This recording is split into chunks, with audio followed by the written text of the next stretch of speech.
xanım, necəsiz? Çox sağ olun. Siz yaxşı olun, mən yaxşıyam. Milli Məclisdə ilk dəfədir təmsil olunursunuz. Təcrübə baxımından, yəni yenisiniz. Bildiyiniz kimi orada birinci çağırışdan təmsil olunan deputatlarımız da var. Təcrübə baxımından çətinlikləriniz oldu mu? Bizə maraqlıdır. İlk anda düşündüyüm məsələ ondan ibarət idi ki, bacaracağammı? Amma düşünürəm ki, bacardım. Çünki mənə elə gəlir ki, hər bir insanın ümumiyyətlə fəaliyyətində İlk növbədə onun transformasiya etmək bacarığı, ümumiyyətlə bacarıqlarının olması ən ümdə məsələdir. Görünür, uzun illər təhsildə çalışmağım, analitik və tənqidi yanaşmağım, filoloji düşüncəm, siyasi baxışım, bütün bunlar hamısı mənə dəstək ola bildi. Çalışıram ki, həm seçicilərimi, onların səsini təmsil edə biləm, eyni zamanda qanunvericilik səviyyəsində olduğum komitələrdə Elm və Təhsil Komitəsi və Ailə Qadın Uşaq məsələləri üzrə komitədə vacib qanunvericilik aktlarının qəbul olunmasında töhfə verə biləm. Seçicilərinizlə bildiyim qədərilə tez-tez görüşlər keçirirsiniz. Maraqlıdır, sizə daxil olan problemlər, şikayətlər daha çox nə ilə bağlı olur? Millət vəkili xalqın içində olmalıdır və onları eşitməyə bacarmalıdır. Ən azından onları eşitməyə bacarmalıdır. Müxtəlif mövzularda müraciətlər olur. Bəzən subyektiv yanaşmalar olur. Yəni elə seçicilərimiz var ki, düşünür ki, əgər sən millət vəkilisənsə, deməli qanunsuz işləri də reallaşdıra bilərsən. Bəzən qanunsuz məsələlərlə də müraciət olunur. Amma təbii ki, biz bunların hamısını tənzimləyirik. O mənada tənzimləyirik ki, onlara qanun tərəfini izah edirik. Amma qanunvericilik çərçivəsində də onlara dəstək olmağa çalışırıq, müvafiq qurumlarla əlaqə yaradırıq. Ən çox müraciət olunan məsələlər məşğulluq məsələləridir, sosial məsələlərlə bağlı olur, məişət məsələləri ilə bağlı olur, xəstəliklərlə bağlı olur, təhsillə bağlı daha çox müraciətlər olur. Bilirlər ki, mən təhsil sahəsində çalışmışam. Amma biz maksimum dərəcədə çalışırıq ki, problemlərin həllinə gedək. Sözünüzdə qeyd etdiyiniz kimi, Elm və Təhsil Komitəsinin üzvüsüz. Maraqlıdır fikirləriniz bu istiqamətdə ki, ölkəmizdə təhsilin səviyyəsi sizcə ürəkaçandır? Təhsil ciddi transformasiya tələb eləyir hal-hazırda. Amma təhsil həmçinin konservativ olduğu üçün bu təhsilə biz gec keçə bilirik. Bu da bizim üçün çətinliklər yaradır. Amma düşünürəm, həyata keçirilən islahatlar, xüsusilə də müəllimlərin peşəkar inkişafı ilə bağlı olan islahatlar, sertifikasiya prosesi və digər məsələlər, rəqəmsallaşmaya keçid məsələsi təhsilin inkişafı üçün açılan qapılardır. Sadəcə olaraq biz bir şeyi anlamalıyıq və bir şeyi dərk etməliyik ki, təhsil müəllimdən yüksəkdə keyfiyyət dəyişikliyi yarada bilməz. Çünki müəllim nə qədərdirsə, təhsil də o qədərdir. Ona görə bizim müəllimlərimiz dəyişməlidir, onların şuuru, yanaşması, baxışı dəyişməlidir. Müəllimlərin inkişafından söz açmışkən, yeni dövrün müəllimləri ilə sizcə köhnələr arasında hansı fərqlər var? Bilirsiniz, gəlin ayırmayaq yeni və yaxud da köhnə anlayışı. Müəllim müəllimdir, sadəcə öz üzərində çalışan, müasir dövrün tələbini anlayan və nəbzi tutan müəllimlərimiz var. Elə yaşlı nəslin içərisində də, yeni nəslin içərisində də. Amma eyni zamanda çox təəssüflər olsun ki, klassik düşünən, bizim dövrümüzdə belə idi, nə olmuşdu ki, biz öyrənə bilmədik, anlayışları ilə yaşayan müəllimlərimiz də var. Və onlar yalnız gileylənirlər. Çünki bugün yeni nəsil daha çox görüntü və təhlil tələb edən nəsildir. Ona görə də biz onlara uyğunlaşmasaq, onlarla ayaqlaşmasaq, mənə elə gəlir ki, bizə çətin olacaq. Çox valideynlər görmüşəm ki, onlar mən övladımın öhdəsindən gələ bilmirəm sözünü işlədir. Gəlin etiraf eləyək. Bu da yeni nəsillər arasındakı o fərqlərin olmasıdır və biz bunu nəzərə almalıyıq. Biz yeni nəsli anlamalıyıq, başa düşməliyik. Onlar deməli hansı istiqamətdə inkişaf eləyirlər, o istiqamətdə də addımlamalıyıq. Müəllim ilk növbədə təkcə akademik bilik verən şəxs olmamalıdır. O xarakter formalaşdıran, vətəndaş mövqeyi formalaşdıran, o belə deyək, dünya görüşü olan şəxsiyyəti formalaşdırmalıdır. Əvvəlki dövrdə uşağın tərbiyəsində ailə, məktəb, cəmiyyət rol oynayırsa, indi rəqəmsal mühit bütün bunların hamısını üstələyir. Xarakterin formalaşdırılmasında zəiflik də var, dözümsüzlük də var. O xarakterin formalaşdırılmasında etinasızlıq var, məsuliyyətsizlik var. Yəni bunlar artıq yeni nəsil üçün arxayınlıq var. Yeni nəsil üçün rəqəmsal mühitin ötürdüyü dırnaqarası dəyərlər. Uzun müddət Bakı şəhər üzrə təhsil idarəsinin sədri olmusunuz. Fəaliyyətiniz dövründə sizi ən çox düşündürən bu istiqamətdə, sizi ən çox düşündürən çətinlik nə ilə bağlı idi? Ən çox düşündürən məsələlərdən biri əlbəttə ki, məktəblərdə metodikin işin zəif olması idi. Müəllimlərin hələ də klassik üslubda dərs keçməsi idi. Bayaq qeyd elədiyim kimi, müasir dövrün tələblərinə uyğun olaraq bacarıqlara fokuslanan yox, akademik biliklərə fokuslanan deməli, istiqamət daha çox məni narahat eləyirdi. Əlbəttə ki, burada başqa subyektiv amillər də var. Yəni, nə qədər ki, bizim valideynlər, yəni cəmiyyət, ancaq ali təhsil anlayışı ilə məktəbə yanaşırsa, mənim övladım məktəbə ona görə gedir ki, universitetə daxil olsun. Bu cürə yanaşma varsa, təbii ki, bu çox ciddi ziddiyyətlər yaradacaq və yaradır da təbii. Elə bir məktəb həmin anda yalnız və yalnız ali məktəblərə qəbul imtahanlarına hazırlıq prosesini həyata keçirir və bu da ciddi fəsadlar yaradır. Ötən aylarda İdrak liseyində şagird müəllimi güllələmişdi. Bu hadisə ilə bağlı sizin fikirləriniz maraqlıdır. Yəni bildiyiniz kimi bu son dövrlərdə bu təkcə bizim ölkədə baş vermədi. Elə qonşu ölkədə, yəni qardaş ölkədə, Türkiyədə də baş verdi. Yeni nəsil uşaqlarda bu aqressiyanın səbəbi nədən qaynaqlanır? Bəzən nəzarətdən kənarda uşaqlar kimlə ünsiyyət saxlayır, hansı oyunlara qoşulur, oradan hansı dəyərləri qavrayır. Bunu nə valideyn bilir, nə də məktəb bilir. Bu cəhətdən ciddi fəsadlar yaranır. Təkcə bizim ölkəmiz üçün deyil, bütövlükdə dünya üçün ciddi problemdir. Yəni intihara qədər uşaqları sürükləyən oyunlar var. Müəllim-şagird münasibətləri, valideyn-övlad münasibətləri, kommunikativ ünsiyyət prosesindən keçir.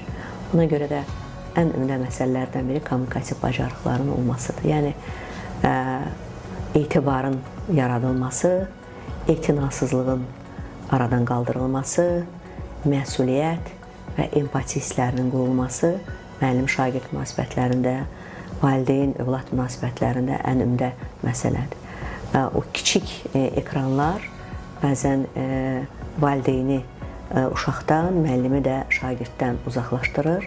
Bu da ciddi fəsadlar yaradır. Yəni, öz valideyni ilə, öz yaxınları ilə ünsiyyəti qura bilməyən uşaqlarımız o ünsiyyəti, o istiliyi həmin o kiçik ekranlardan alırlar və oradan nə aldıqları artıq çox ciddi problemə çevrilə bilir. Müəllimlərin əvvəlki dövrlə müqayisədə sosial durumları kifayət qədər yaxşılaşıb bildiyiniz kimi, lakin nüfuzları baxımından eyni sözü demək olmur. Problemin kökündə sadəcə sizcə rəqəmsal məsələlər dayanır, yoxsa başqa hansı problemlər var? Təxminən bəlkə də bir 10 il bundan əvvəl bir hadisə yadıma düşdü. Rəqəmsal mühitdə müəllimi linçləyəndə mən status yazdım ki, gəlin bunu etməyək. Biz müəllimi və məktəbi nüfuzdan salsaq, biz övladlarımızı tərbiyə edə bilməyəcəyik. Yəni, çox təəssüf olsun ki, biz bu prosesi addım-addım getdik. Yəni, müəllim linçlənməməlidir, məktəb linçlənməməlidir. Yəni, məktəb pedaqoji bir, belə deyək, mühitdir. O mühitdə müxtəlif proseslər, müxtəlif hadisələr baş verə bilər və o mühitdə də o həll olunmalıdır. Onun belə müzakirəyə çıxarılması cəmiyyət tərəfindən, müəllimin müzakirəyə çıxarılması mən elə gəlir ki, yol verilməzdir. Ola bilər ki, müəllimin səhvləri olsun, günah olsun, səhvi olsun, amma bunun üçün də müəyyən orqanlar mövcuddur. Həmin orqanlar da addımlar atmalıdır. Yəni, uşağın gözündə müəllim olaraq qalmalıdır. Bəzən valideynlər də yəni bu istiqamətdə düzgün addım atmırlar. Əslində müəllim müzakirə olunmamalıdır deyən valideyn daha çox udur. Nəinki müəllim bu gün sənə nə dedi? İxtiyarı yoxdur onu deməyə deyən valideyn təbii ki, uduzur. İnzibati Xətalar Məcəlləsinə edilən son dəyişikliyə görə uşaqlara fiziki və psixoloji zorakılıq tətbiq edən həm valideynlər, həm təhsil işçiləri, tibb işçiləri 200 manat cərimə olunacaqlar. Bu da sosial şəbəkələrdən müşahidə etdiyim qədərilə müəllimlərdə narazılığa səbəb olur ki, sinifdə artıq sakitçilik yaratmaq ümumiyyətlə qeyri-mümkün olacaq. Bunun həlli istiqamətində nə deyə bilərsiniz? Buna belə yanaşmaq olmaz. Gəlin etiraf eləyək ki, hər bir insanın böyüyəndə belə yaşadığı problemlərin çoxusu onun uşaqlıq travmalarından qaynaqlanır. Və bizim uşaqlarımız o travmanı almasın deyə, o məişət zorakılığına məruz qalmasın deyə qanunda ciddi dəyişikliklər edildi. Mənə elə gəlir ki, mənə görə bu doğrudur.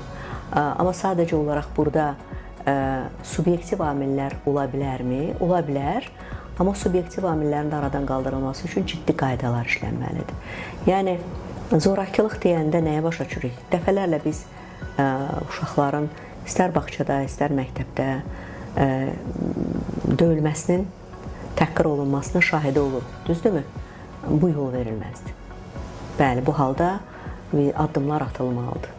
Amma əvvəllər bilirsiniz də, bu tamam başqa cür idi. Belə deyək də, dırnaqarası deyək ki, müəllim çilləsini tərbiyə üsulu hesab edirdilər və hətta heç kim bunu, nə valideynlər, hətta belə deyək də, müəllimdən bunu tələb edirdilər ki, mənim uşağımı döy, tərbiyə etmək baxımından və heç kim bunu müəllimin uşağa zorakılıq tətbiq etdiyi yəni yanaşması ilə yanaşmırdı da, belə deyək. Ona görə mən bayaqları qeyd etdim ki, bunun üçün müəyyən qaydalar, müəyyən intizam qaydaları, müəyyən istiqamətlər olmalıdır. Uşaq yaşlarında uşaqlara qışqırarkən və onları təhqir edərkən onların beynindəki neyronları qırılır və onların beyni inkişaf eləmir.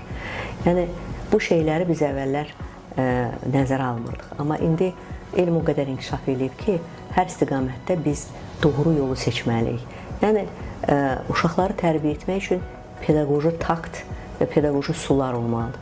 Və o üsullarla da uşaqları biz inkişaf elətdirməliyik.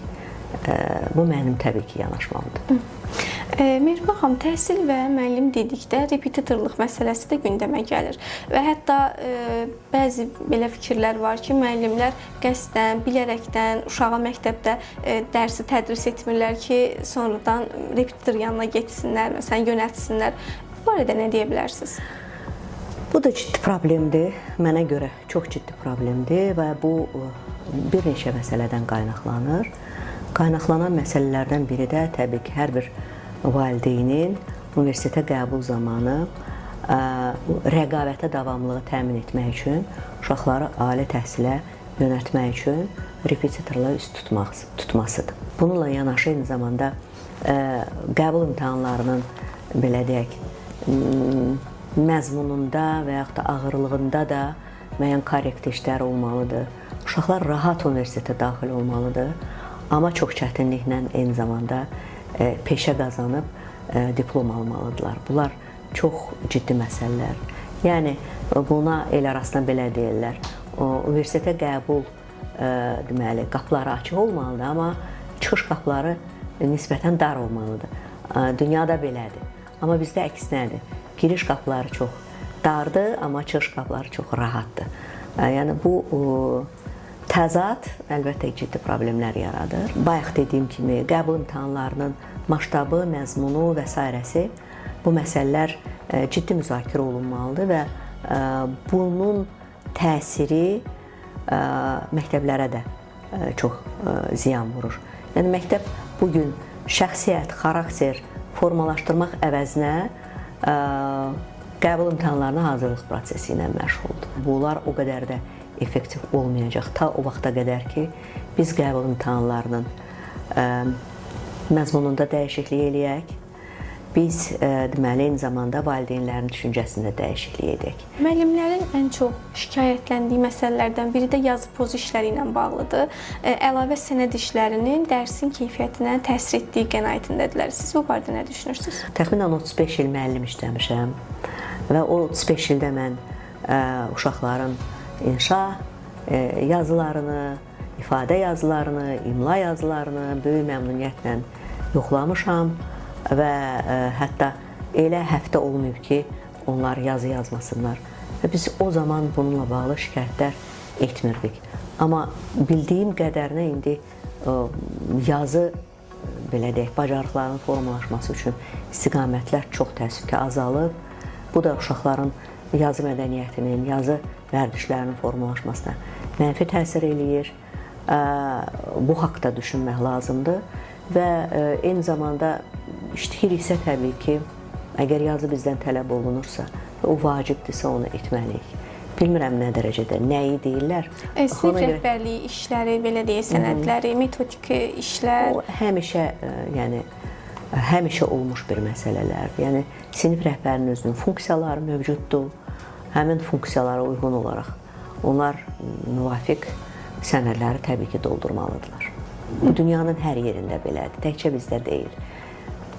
Sanki son dövrlərdə bu, belə deyək də, say baxımından artıb deyə narazılıqlar artır. Əgər həqiqətən də narazılıq artıbsa və bunun üçün ciddi problemlər var deyə söylənirlərsə, mənə elə gəlir ki, bununla bağlı tədqiqatlar aparılmalıdır. Həqiqətənmi bu çoxdur və bunların hansı daha yararlıdır?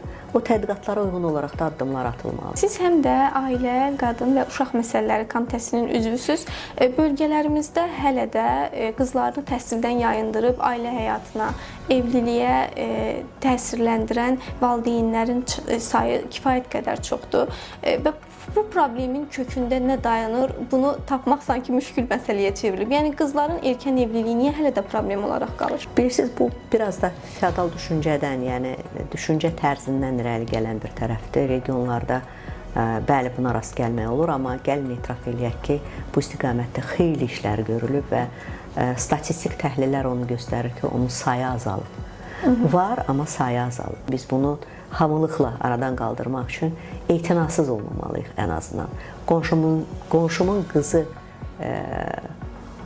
qızıdır deyə mən onun işinə qarışmayım, anlayışı ilə yanaşmamalıyıq. Yəni onun əgər problemi varsa biz burada səsimizi çıxartmalıyıq. Aktiv siyasətlə məşğul olan bir xanım kimi ailənizə, övladlarınıza zaman ayıra bilirsiniz? Əlbəttə ki, mən ailəmə və övladıma böyük sevgi ilə zaman ayırıram. Sir də deyil, həftənin bir günü, 6-cı günlər bizdə ailə günüdür. Hamı bir yerdə olur. Nəvələr, övladlar, ana, ata hamı bir yerdə olur ki, birgə gün keçirək. Nəvələriniz var? Əlbəttə, 7 nəvəm var. Ay maşallah, nə gözəl, Allah saxlasın Çox sağ hamısını. olun. Müsahibə üçün çox təşəkkür edirəm. Mənə çox xoş oldu sizlə danışmaq, görüşmək. Mənim üçün də çox xoş oldu. Düşünürəm ki, dediyim fikirlər əgər bir nəfər də düşündürəcəksə, əgər hər hansı bir uşağın tərbiyəsində, hər hansı bir övladın inkişafında biz toxunuş edə biləcəksə, nə xoş bizə. Çox sağ olun. Siz sağ olun. Minnətdaram.